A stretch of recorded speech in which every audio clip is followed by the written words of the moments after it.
University of Utah, but just a Zoom account. That's the. Damian, we are now streaming on YouTube. Do you see on the top left? You can get the link from there. Yeah. You want to send me the link? I'll put it on chat.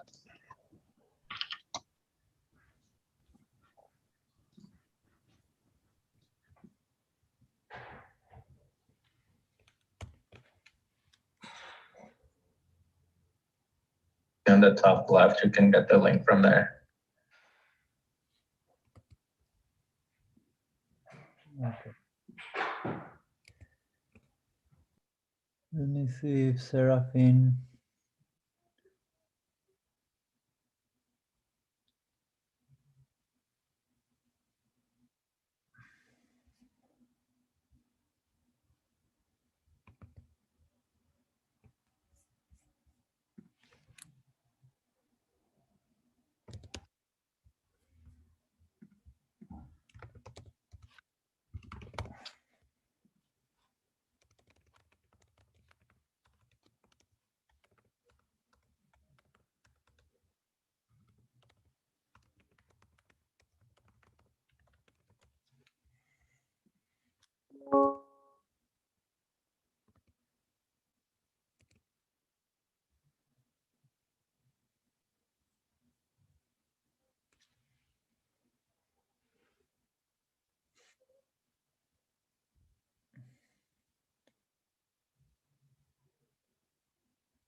Shiva, are you going to record this meeting? Yes, I Yeah. can. So Yes. someone opened the waiting room, right? So Arturo is host now, so I won't be getting all those messages for waiting room. He's gonna get the pop-ups. And I think you, since you're the co-host. But someone already admitted like 23, and we have 11 in the waiting room. Yeah, I see that. Wasn't me. Yeah, it was me, sorry. Wasn't I not supposed to? No, because I wanted like fix everything before that meeting. Hi. Oh, okay, sorry. We are experiencing some technical issues, so. Damian, Okay. you're recording already, right? Because I see that out at the top. I think it's Arturo recording. Okay. Okay. Yeah, I already set it up to record. Okay.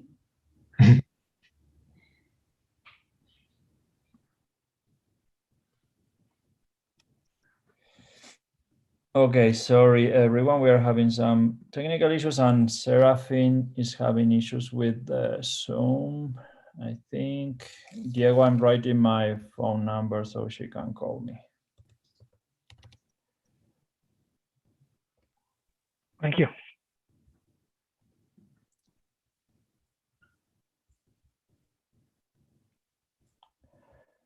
So I'm gonna admit the rest of the room because we already have.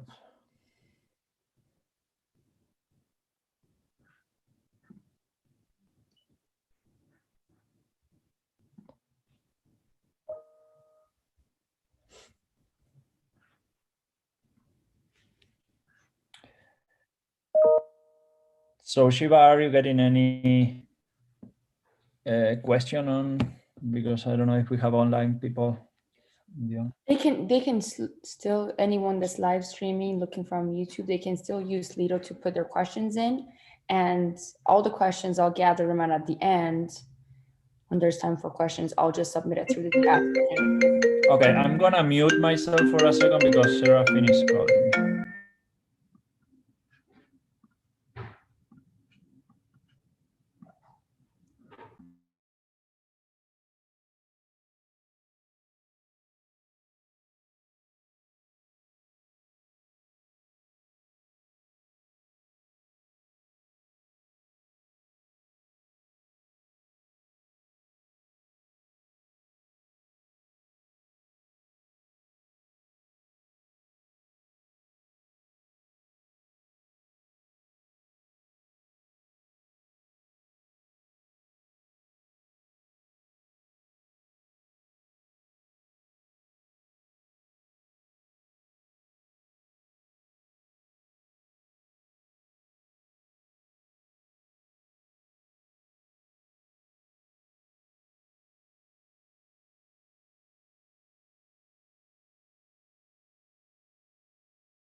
Okay, sorry everyone for the delay. Serafin is now joining the meeting. I was on the phone with her.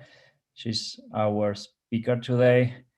And Diego is also is gonna share the presentation with Serafin. Today is our last, and let me start the recording so we have a record of this.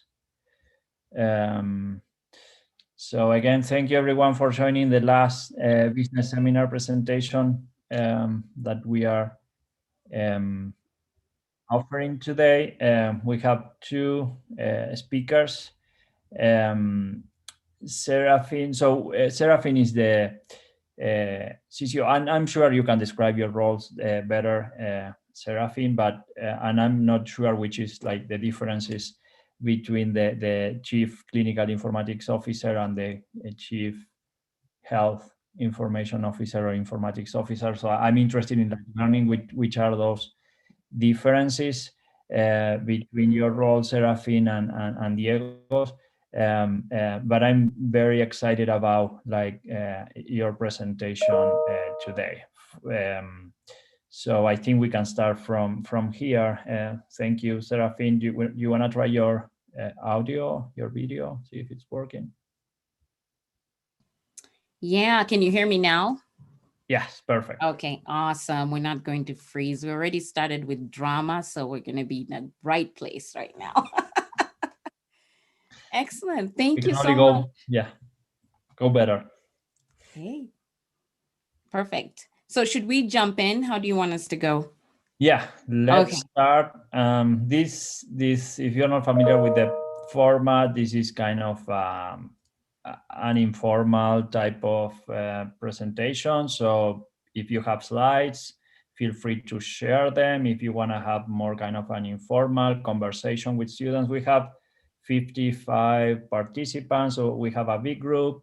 We are live streaming and we have people on YouTube like watching the presentation. So we might get some questions that we have someone monitoring, Shiva is monitoring, and she would add the questions on the chat. Okay. But yeah, if you prefer, we can have the questions at the end. If you prefer, we can have more kind of a conversation. But we are excited to have you here and just follow whatever you guys feel more comfortable with. All right, that's awesome. I like informal, and so does Diego. So I think I'll start by introducing myself, and then Diego, I'm going to pass the baton to you to introduce yourself, and then we do have slides, so we'll bring that up. And then what we wanted to do is just go through it and then open it up for our conversation, if that's okay. But if there's a burning question in the middle, please feel free to pause us and ask the question. That's okay. All right. So Serafin Capsandori. So my role is a Chief Clinical Information Officer. And what that is I have responsibility over nursing and ancillary areas at Intermountain as far as HIT goes. So we are a dyad partnership, and we'll talk about that a little bit more as we go forward. Diego? Thanks, Serafin. Hi, everybody. So I'm Diego Aislotlo. I'm the Chief Health Information Officer for Intermountain. We'll talk more about the differences in the roles, but I'm what in other places will be called Chief Medical Information Officer or Chief Health Information Officer, and my responsibilities on the provider side of clinical informatics. And we'll talk more about the partnership because it's something that I think we're very fortunate to have. Yes. So Diego, do you want to share the slides? Or do you want me to share the slides? How should we do this? with your luck today, maybe I should try to share the slides. I think you should. The gods of the internet are against me today. So let's see. Okay.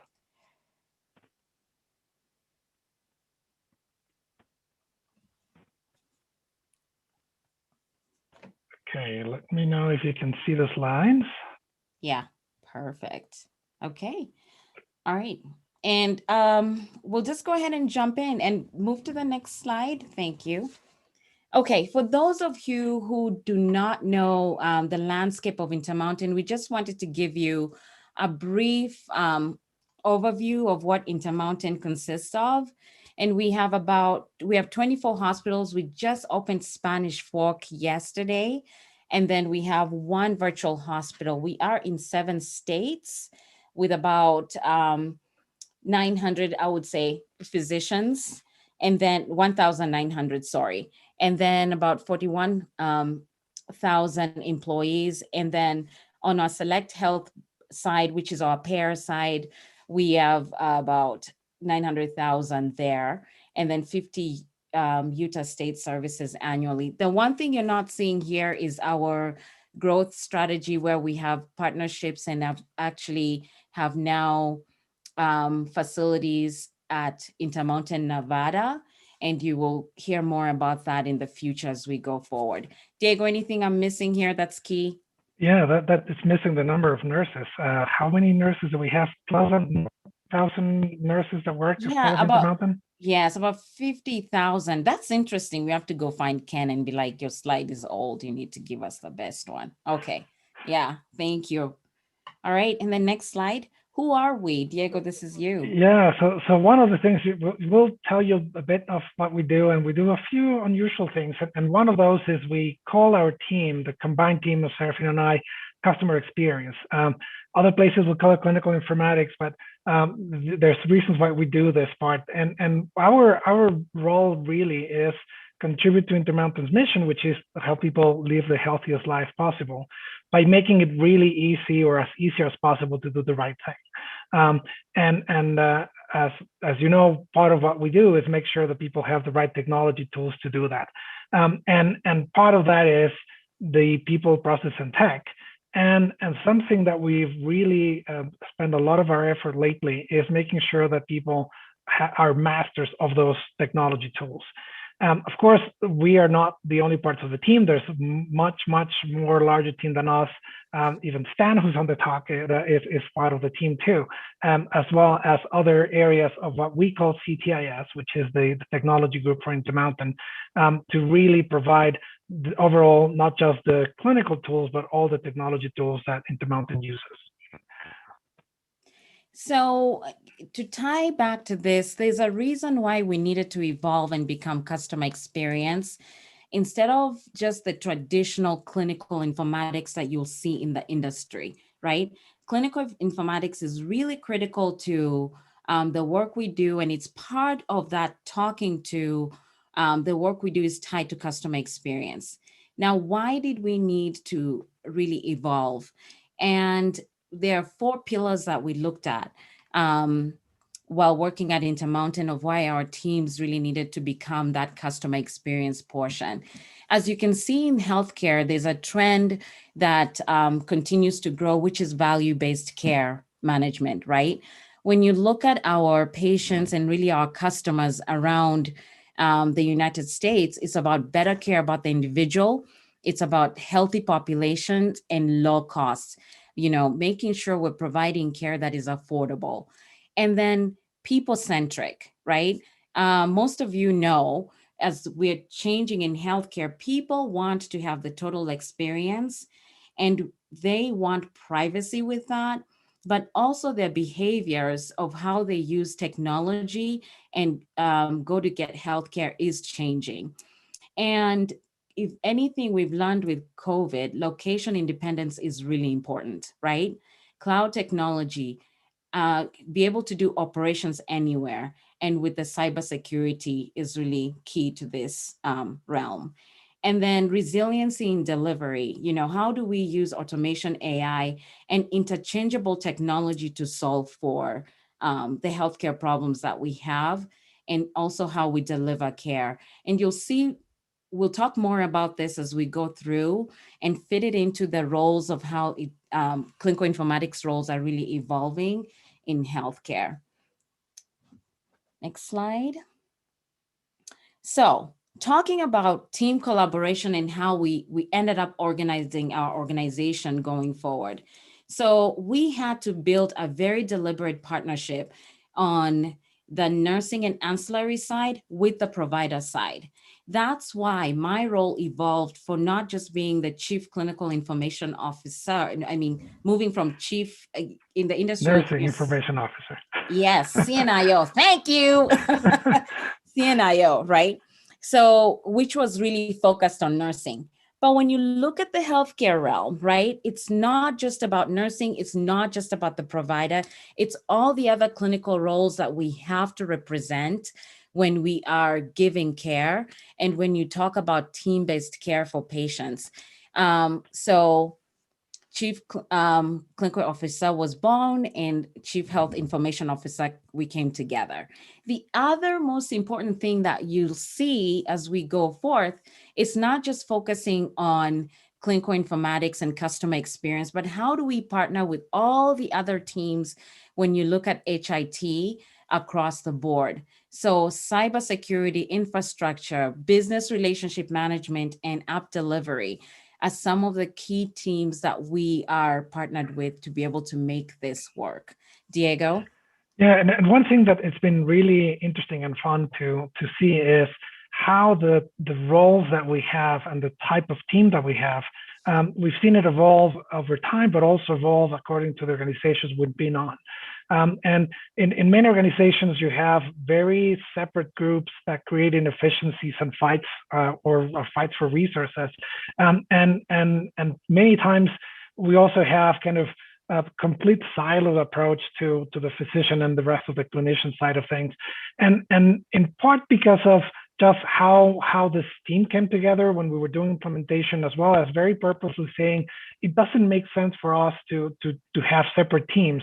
A ton of what happens in healthcare happens with teams that are multidisciplinary. We need to be multidisciplinary, just like our team. So we build a team that includes providers, physicians, clinicians, and technologists. And we've been evolving inside of Intermountain on how to bring all those teams together. And from the leadership team to all the way to the front line, we have a lot of people that when I do my step back one-to-ones, when I ask people who their team is, their team kind of includes everybody from those circles. It's really amazing to see. Still more to do as always, but it's really created a great way for us to collaborate and make sure that we deliver the most value with the teams we have.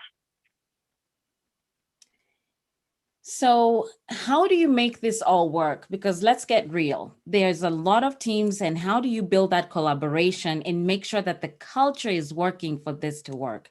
There are 4 things that we deem as key pillars to our making sure we have for our success. Dyad partnerships. So the leaders reporting to me have partnerships with the leaders that report to Diego, just like myself and Diego are dyad partners. We have that type of teaming across the board. And then sitting down and having role definitions is really important. Teaming is the other thing that we really focus on, saying we have combined staff meetings all the way from director to manager level, but also resource huddles weekly, where we actually sit down and look at projects and say, you have a project running today, where do you need help? And the teams will pull from across the teams to be able to support that. This became really key for us during COVID, which is still going on, but being able to deliver on the priorities that we have to deliver for COVID, but at the same time, keep the house running, the organization running with every other work we have to do. Communication is key. We have daily huddles, escalation huddles, where we have issues that are reported and that we have to coordinate between teams. And then transparency with our entire team, having monthly town halls where we give information of what's happening in the organization, but also take questions from our teams to address as we're building our building blocks for success. Culture. You have got to create a culture of psychological safety. The hand slapping is something we really moved away from, saying this is mine, don't touch it, or something else is happening. And also really collaboration became key for us to really remove silos and the culture of high reliability. And really building this culture of high reliability, not within just our teams in customer experience or across CTIS, but also with our vendor. And this is one of the key skill sets that is really important when you're moving into the HIT's standpoint and roles and building a successful organization. And Diego will talk more about high reliability. Yeah, this is something that I'm very passionate about, and we've actually had a lot of progress on this side and our partnership. So one of the things that we started doing was maybe 3 or 4 years ago, is say we can't fall into the trap of being forced to do certain things or focus our resources in the wrong places because you probably experience it. Somebody says, oh, this is a terrible thing, it's hurting people. We said, we want to really know if something is hurting our patients so we can do something about it and really make safety objective. And the way we did this, and as we evolved through time, is making sure that we had high reliability, not just on the technical side, but that was a lot of work that our peer, Craig Jacobson and other works on, is in the clinical approach and understanding what is it that needs to be done to make sure that our HIT is as safe as it can be. And we created a very small team that is truly the owner of the safety approach inside of our team and the collaboration that it takes and the discipline it takes to make sure that we are part of safety investigations and that not just a recipient at the end, but that when some event happens, that the technical team is actually there and with our patient safety team understands what was the contribution that technology brought to it, either contribution or ways to decrease that risk. They also play a part in prioritizing projects and making sure that if somebody's requesting a project claiming it is because of safety, that it's truly true and objective. And we also track our measures of safety to make sure we're improving. It's a lot of work, but it's a lot of connecting. It's actually a really small team. It's just 2 of our caregivers who do that. And they connect with a lot of different teams across Intermountain to get that done. That implies really when there's a safety event, jumping in investigations, the intaking process, reporting KPIs, and even working with vendors. And we'll talk a little bit more about that. This is a little bit of a simplified version because some information is quite sensitive what we have in here, but it gives you a flavor of what we track as part of KPIs. We look at safety events where technology contributed, and the graph you see on the top with a red line is the number of days in between safety events. And you're only seeing from 2017, before we had this methodology, the number of safety events was higher, but also it wasn't that clear as now that the team is truly part of the investigation, if technology was a contributed factor or not. The other 2 graphs that you see, those that are kind of blue lines going up, is we really want to make sure that we have the right psychological safety, and we measure that by the frequency that our own team reports safety events. So the graph that you see up here is the last year versus year to year. How much is our own team reporting safety concerns? Instead of hiding those, really proactively saying, we think we have a risk and then we can address it. And then the other graph that you see here is those that were reported, how many of those actually had a safety concern? And the left section shows our collaboration with our vendors and saying we found a safety concern, a HIT contribution to a safety event, what kind of changes we need to do either ourselves internally or with our vendor. And then we've seen a lot of progress on this side. The blue increase here is last year compared to the year before, the total number of investigations that our team was involved on. So it got to the thousands. And of course, that's not just those 2 caregivers. They pull other experts from the different teams to be the safety lead for an area. And they can very quickly either replay the video of the EHR or be part of the investigation and say, yes, this was a safety event that involved technology or not. And we've had a lot of increase in reporting, which we're very happy to. At the same time, a decrease in actual events, which is exactly what we want to see. And so we're very happy with this. So of course, there's always a question of what is the level of investment, right? We have currently 2 people dedicated to this, but we've created a lot of processes that allow them to scale to make sure that we can make the right decisions, and when there's a true safety event, make sure that we fix it as soon as possible and invest on the project or the changes that need to be done. One thing that we've also learned over time, and we're happy to share that story, is the safety and high reliability. It's not something that stops in our organization, right? More and more, we really have to partner with other organizations to deliver the tools that we're responsible for. EHR vendors are just one of them, but it's a big part of what we do. And as part of this, over the last 4 or 5 years, we've done a lot of work in partnership with our vendors to accelerate their own high reliability and patient safety journey. And it's been a fascinating journey, sometimes a little slower than we want it to be, sometimes has accelerated really well. I can share, for example, the partnership with the Cerner, which is our EHR vendor. We actually, after discussions with them, they decided to join a patient safety organization.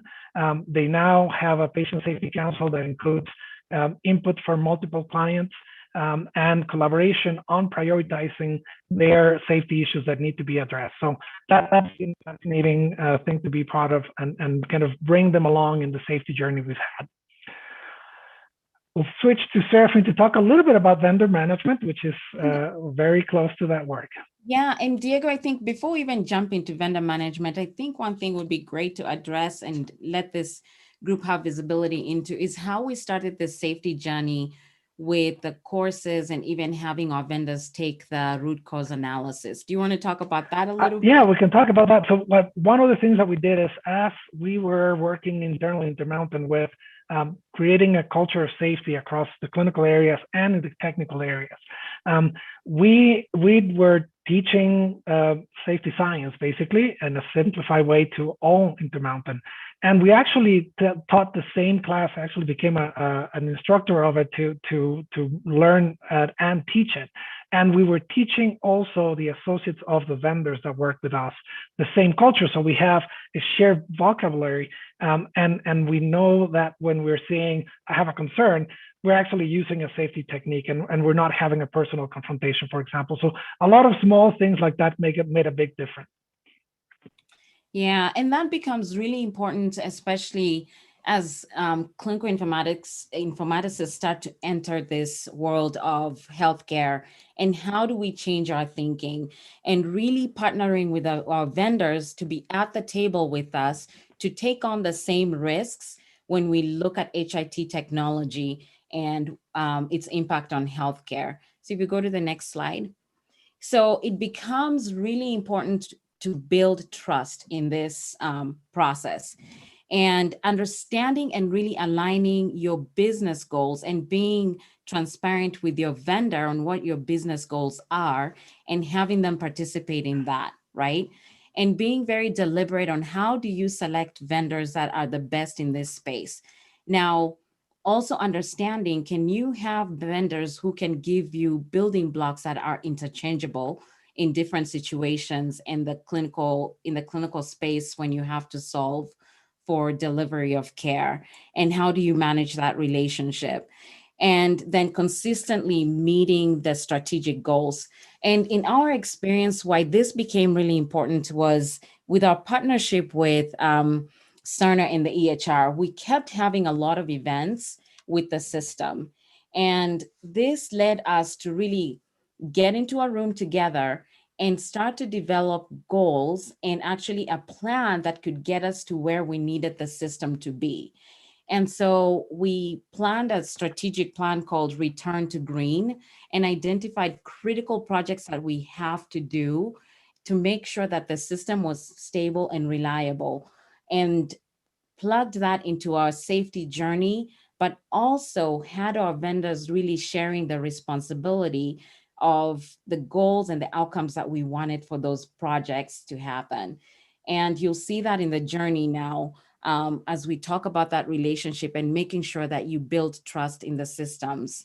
This is an important skill to have as we go forward with healthcare and HIT.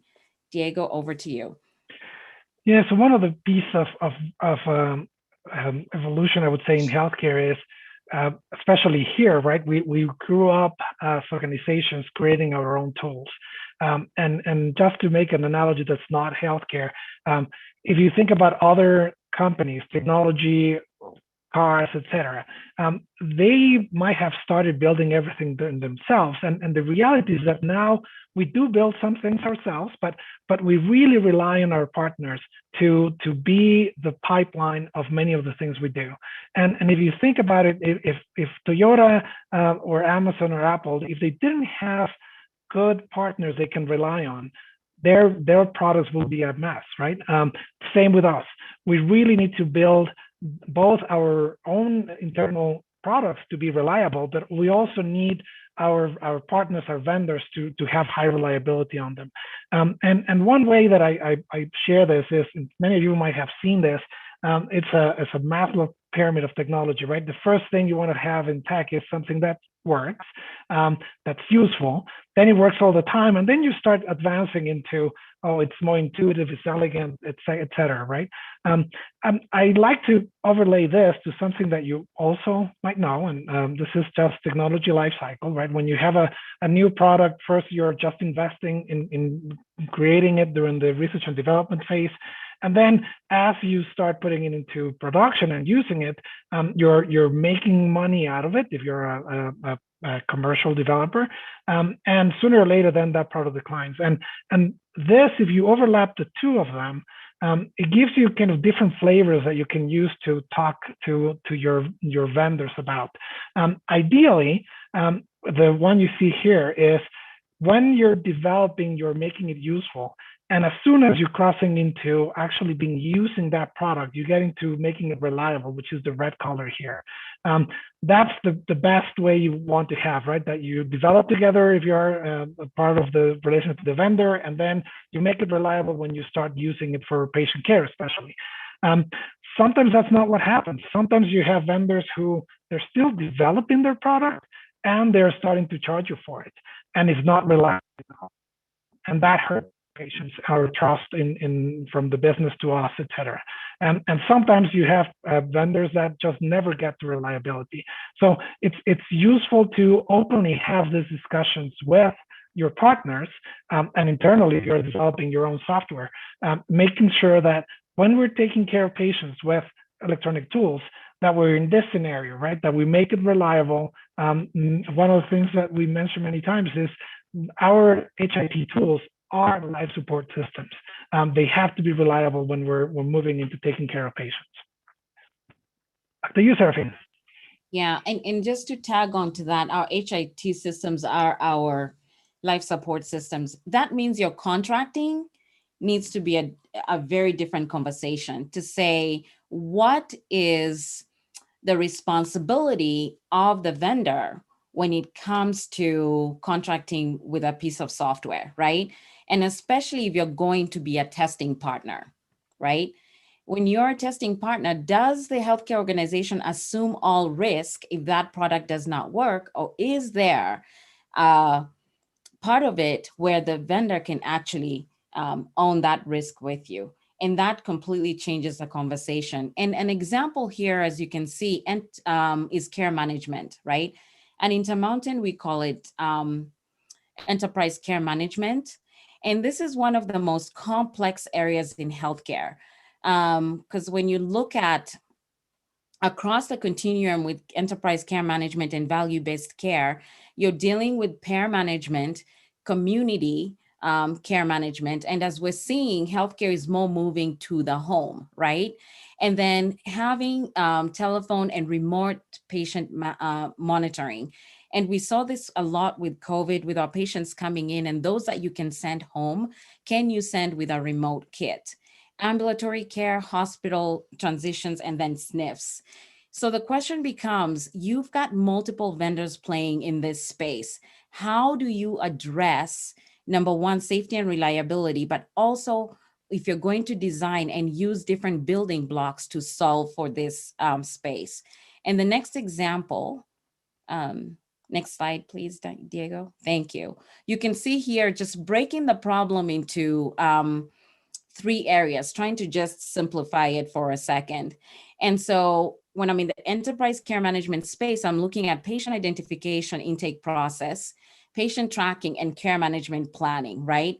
And I look at the solutions there and I say, okay, what current solutions do we have in place? Do we have good alignment?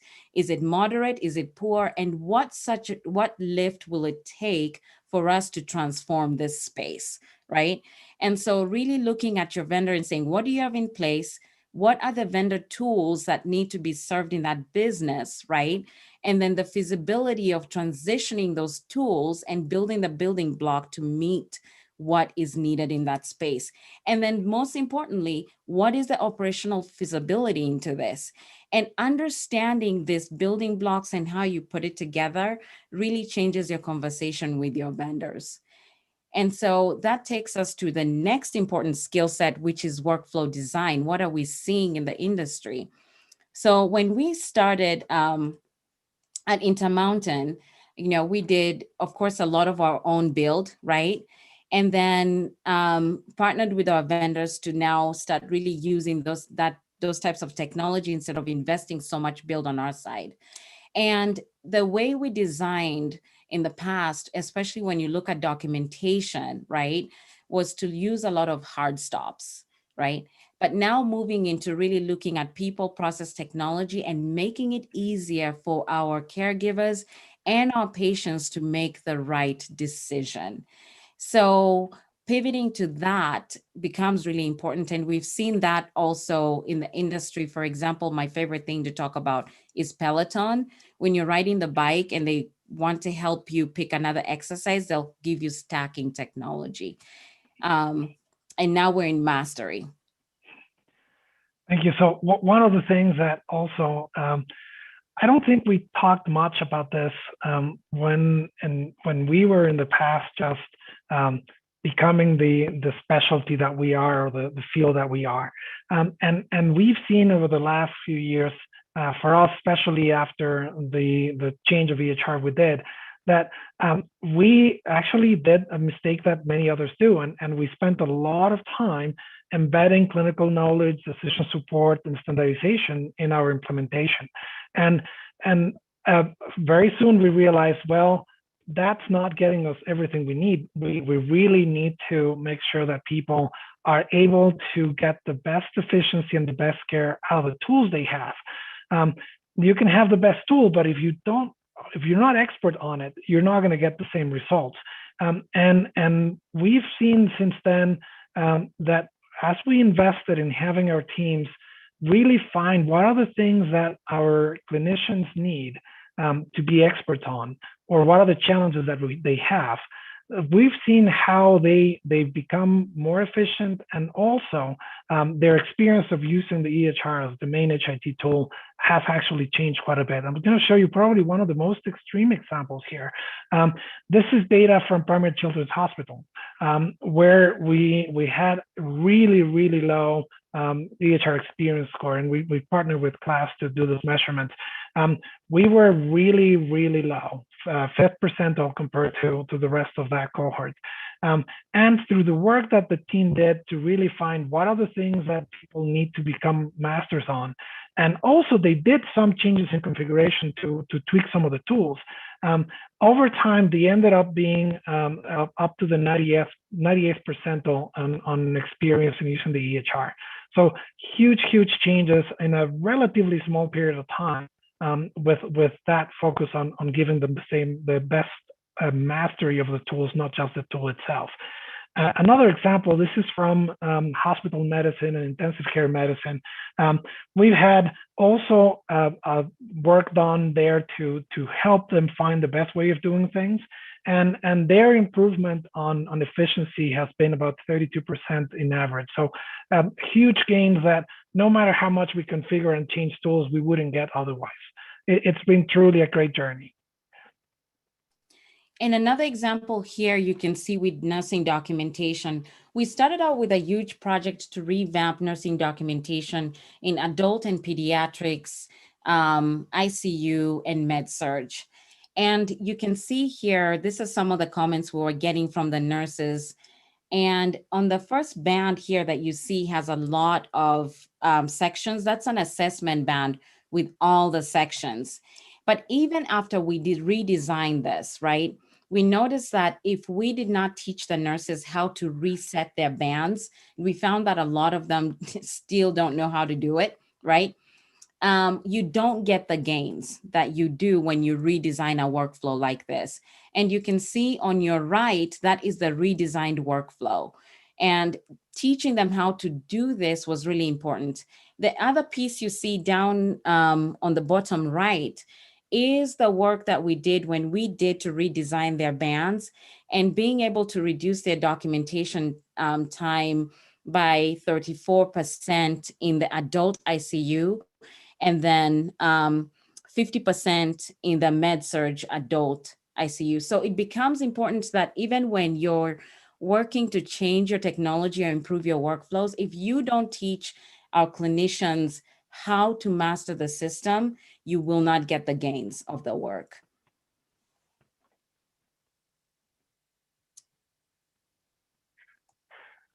Okay, one more topic to share with you is, I think we, being in clinical informatics, we think we do fantastic things, right? But something that's really important for all of you as you kind of move from your training into working is really showing the value of what we do.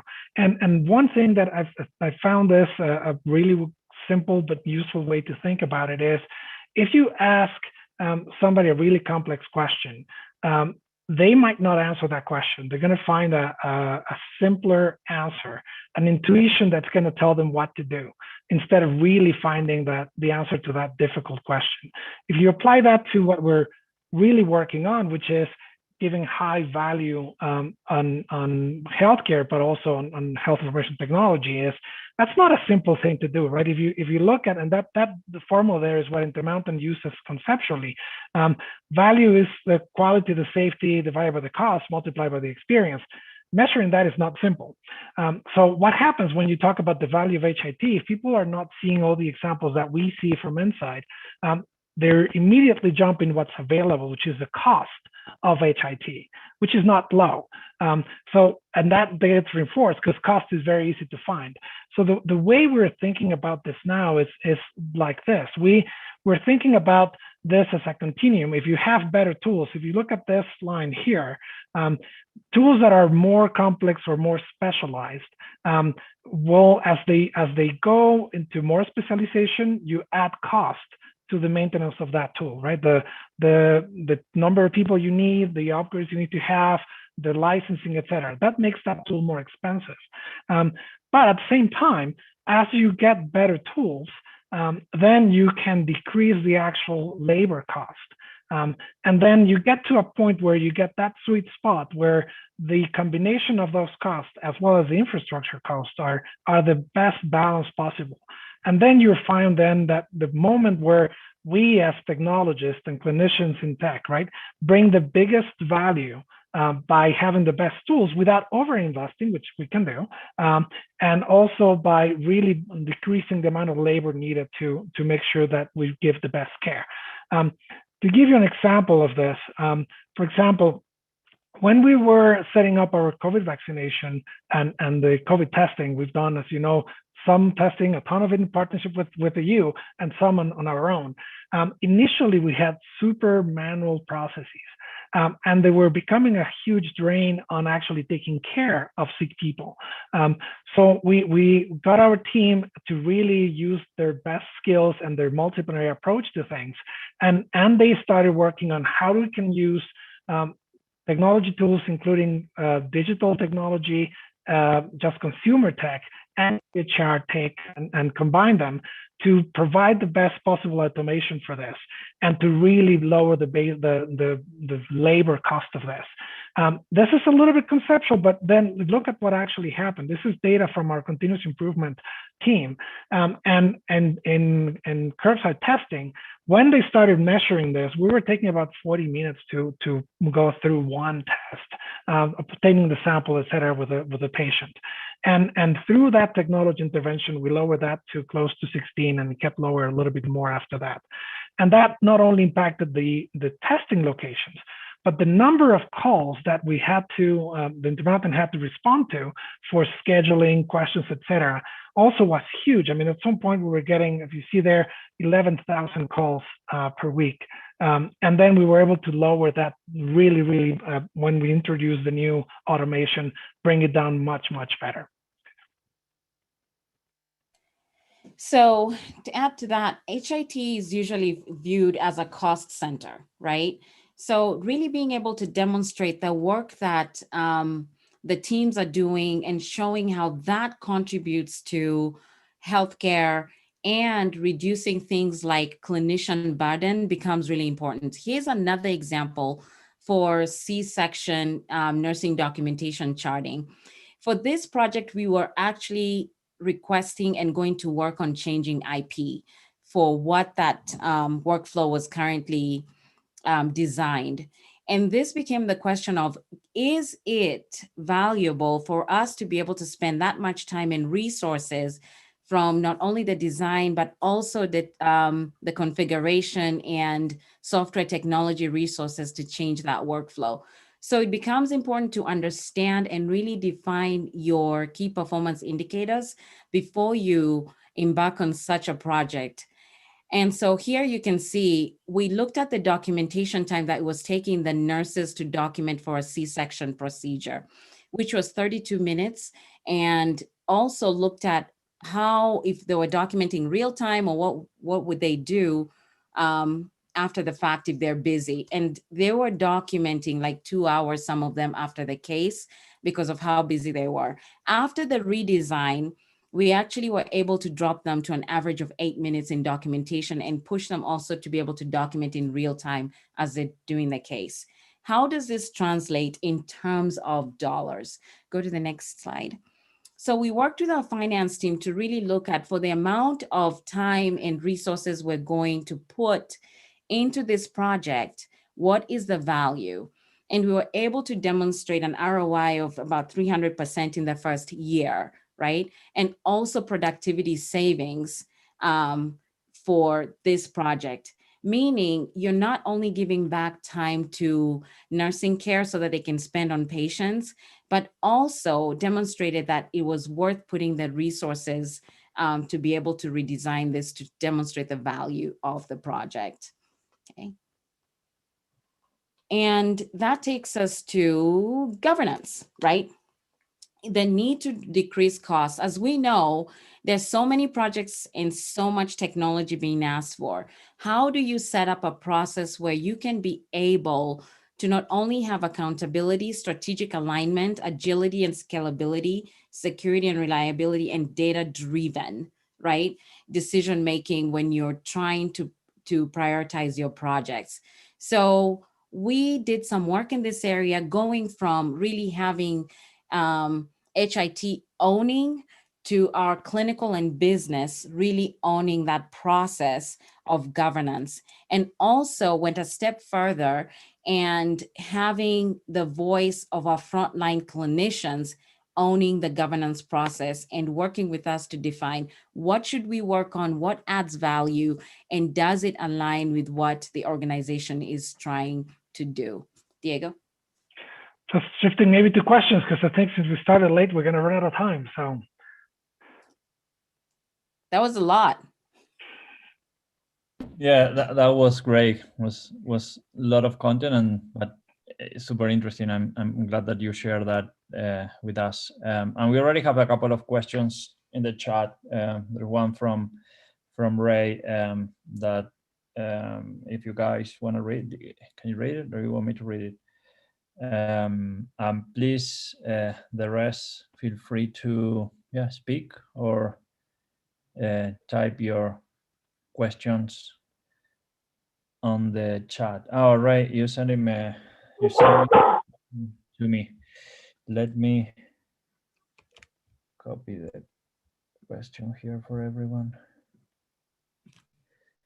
So one of the questions that he has is like, what are the emerging technologies or have the potential to bending this health IT cost curve?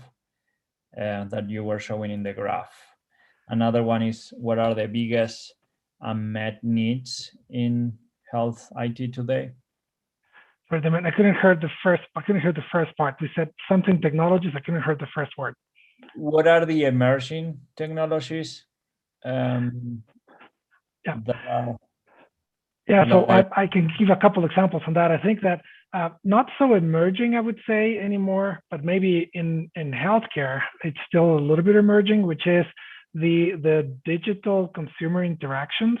One of the things that made a huge difference for us in vaccine and testing is really doing consumer tech and having the consumers do screening on their own devices, and answering basically a questionnaire that would make the right testing, the right prioritization of it, and if they met the right criteria, actually drove the creation of an encounter and an order. So connecting that, it's just application of existing tech. We just haven't done it much in healthcare. And it, of course, varies a ton across vendors how much you can do that type of interaction. But one of the approaches we took and the team took was we did not stick with what our EHR vendor provided us. We use really digital consumer tech and tied it up using interoperability and an HIE infrastructure to really drive the clinical work inside of the organization. So I think there's many things like this where we in healthcare, we just need to embrace that change that has happened in other industries and find a way to connect inside of healthcare. So that's one I would mention. It's not in the edge of tech itself. It's just really applying what's existing in other industries to healthcare. We are unfortunately so behind that we can pick what's worked really well in others and do them. But we need to have the right infrastructure to do those. I think if we didn't have the interoperability and the HIE infrastructure, we wouldn't be able to do that. And I would say, Diego, that I think ties nicely into the second part, which Damain, I believe, was what is unmet needs in HIT in healthcare, right? And it goes to that, just that question. There's technology in the industry that already exists, right? But bringing it into healthcare and incorporating is our biggest challenge. Interoperability becomes really important, but also how do you use existing technology to solve outside of the EHR, right? Becomes key. Yeah, and I would add there's plenty of things, right? I mean, think the amount of again, we mentioned Interop, right? We need a ton of progress there, and I think plenty of the people in this team and in this area are actually working on it. But there's still some things that are really relatively basic that still have pretty serious problems. We have a lot of problems with medication administration in healthcare being really unsafe. And that really is an unmet need, both inpatient as well as transitions of care.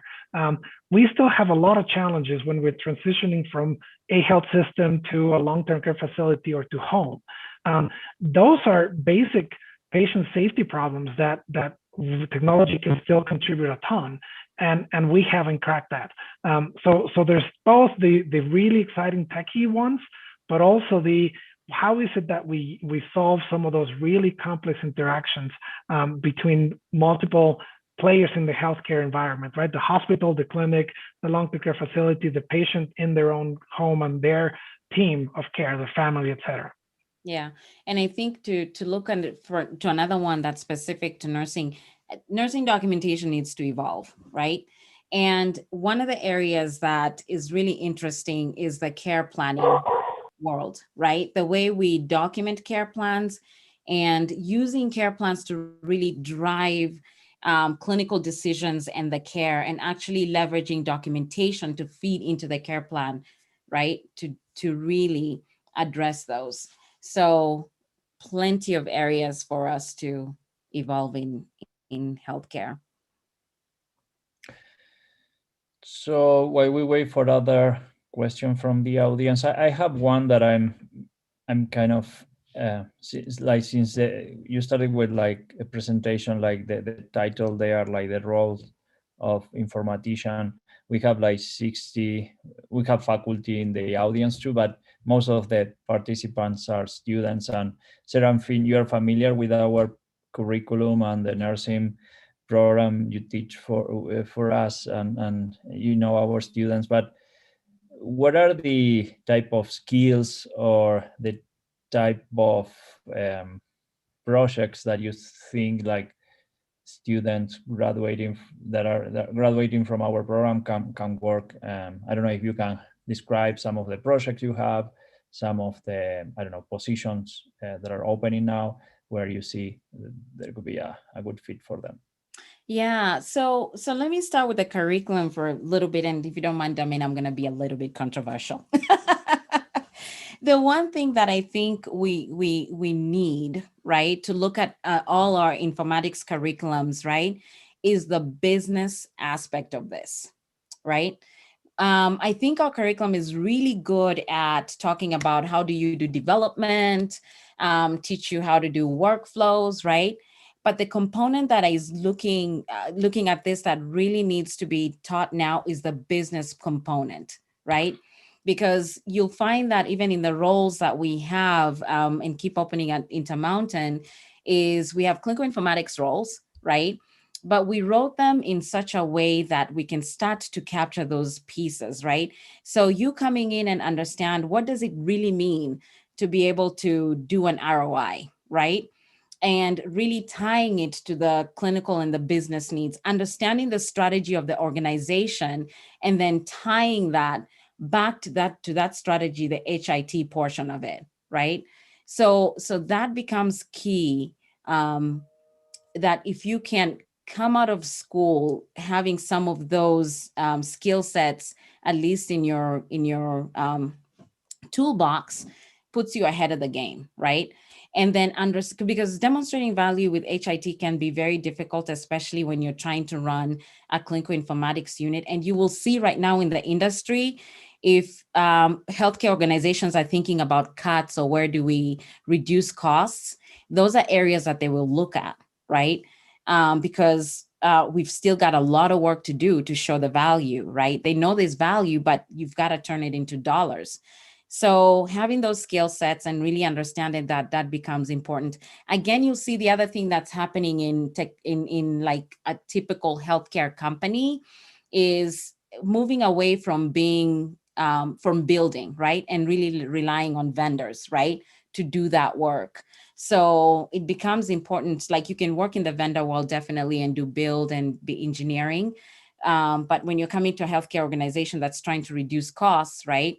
How do you understand vendors and the technology that is out there, and how you put the building blocks together becomes key. Diego, what would you add? What have I missed? Okay, good explanation. And I think the partnering with, I mean, we've always thought about clinical informatics as the kind of interface between technology and clinicians, right? That there's another piece there, which is the actual healthcare delivery operations that we need to be an interface for. So yeah, great explanation there. Maybe I'll jump into a question that Ray posted on the chat about expanding on how medication administration is unsafe. It's a complex process, right? We've done plenty of progress in decision support, scanning the medication, scanning the patient, et cetera. So we've done a lot of progress to make sure we have the right person, the right med, et cetera. Still, we keep having issues that keep popping up, and it's not purely just technology itself, right? It's the place where the action happens. In surgeries, when you're doing surgery, in the medical work is when you give a medication. And we've had, I can't tell you all the details of the events, but we've had events where information that came from another system was not processed and absorbed in a way that would trigger the right alert, for example. As we have more interoperability, we're going to have more information. Are we going to use it to really drive safety, or is it going to live in a lake of data that's not connecting. So that's just an example, but if we keep having medication administration keeps being on the top of the safety concerns, that we keep working both internally in making it more safe with our decision support team, as well as with our vendors to make it safer. And that reminds me that continuous improvement skills becomes important. Understanding people process before you lay on the technology becomes really important to understand.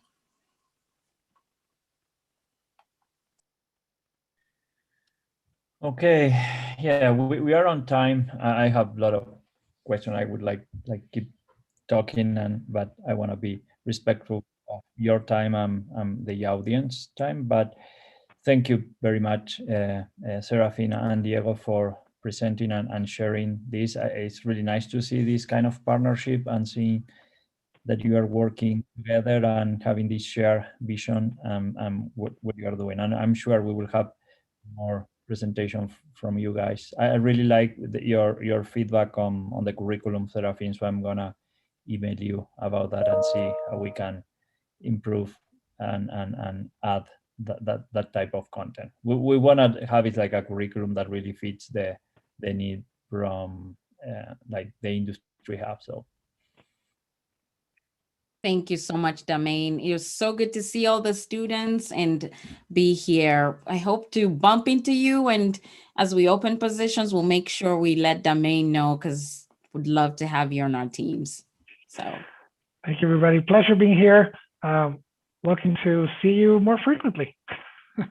yeah, Diego, that for sure. Now that I know that I have your email now, so I'm gonna. Thanks, everybody. thank you. Bye bye.